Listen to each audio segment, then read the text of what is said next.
Arise, and go down to the potter's house, and there I will let you hear my words." So I went down to the potter's house, and there he was working at his wheel. And the vessel he was making of clay was spoiled in the potter's hand, and he reworked it into another vessel, as it seemed good to the potter to do. Then the word of the Lord came to me. "O house of Israel, can I not do with you as this potter has done, declares the Lord? Behold, like the clay in the potter's hand, so are you in my hand, O house of Israel. If at any time I declare concerning a nation or a kingdom that I will pluck up and break down and destroy it, and if that nation concerning which I have spoken turns from its evil, I will relent of the disaster that I intended to do to it. And if at any time I declare concerning a nation or a kingdom that I will build and plant it, and if it does evil in my sight, not listening to my voice, then I will relent of the good that I had intended to do to it. Now therefore, say to the men of Judah and the inhabitants of Jerusalem, Thus says the Lord, Behold, I am shaping disaster against you and devising a plan against you. Return, everyone, from his evil way, and amend your ways and your deeds. But they say, That is in vain. We will follow our own plans, and will everyone act according to the stubbornness of his evil heart. Therefore thus says the Lord, Ask among the nations, who has heard the like of this? The virgin Israel has done a very horrible thing. Does the snow of Lebanon leave the crags of Syrian?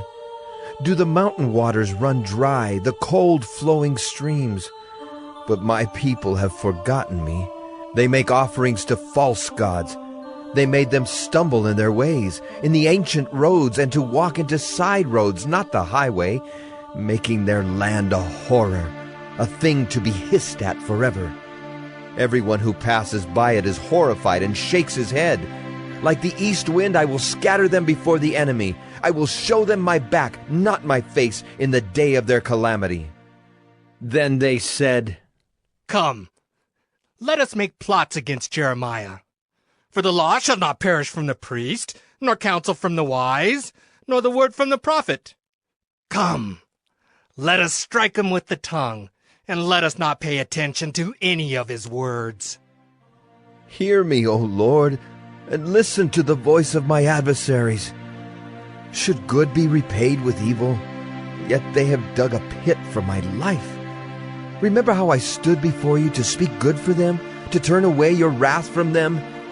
Therefore, deliver up their children to famine. Give them over to the power of the sword. Let their wives become childless and widowed.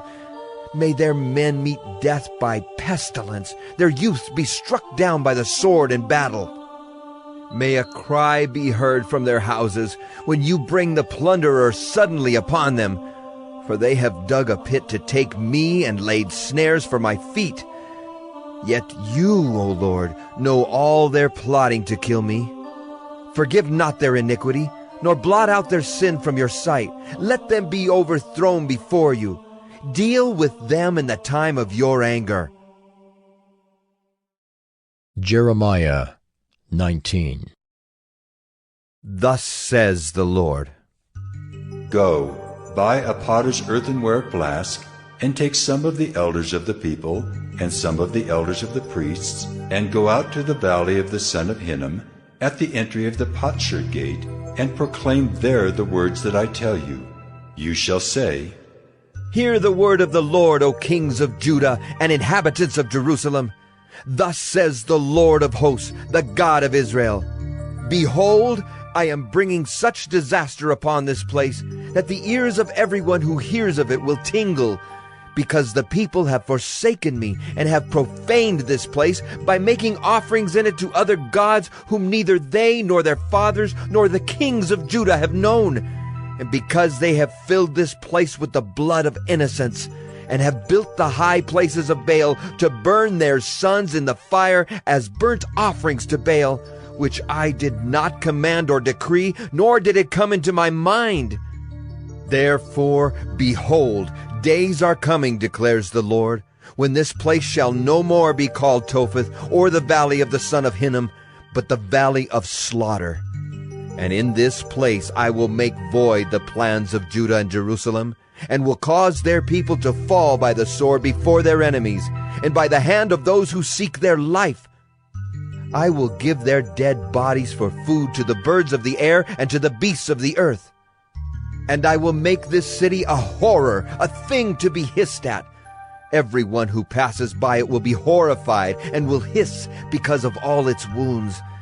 And I will make them eat the flesh of their sons and their daughters, and everyone shall eat the flesh of his neighbor in the siege and in the distress with which their enemies and those who seek their life afflict them. Then you shall break the flask in the sight of the men who go with you, and shall say to them, Thus says the Lord of hosts, so will I break this people and this city, as one breaks a potter's vessel, so that it can never be mended. Men shall bury in Topheth, because there will be no place else to bury. Thus will I do to this place, declares the Lord, and to its inhabitants, making this city like Topheth. The houses of Jerusalem and the houses of the kings of Judah, all the houses on whose roofs offerings have been offered to all the host of heaven,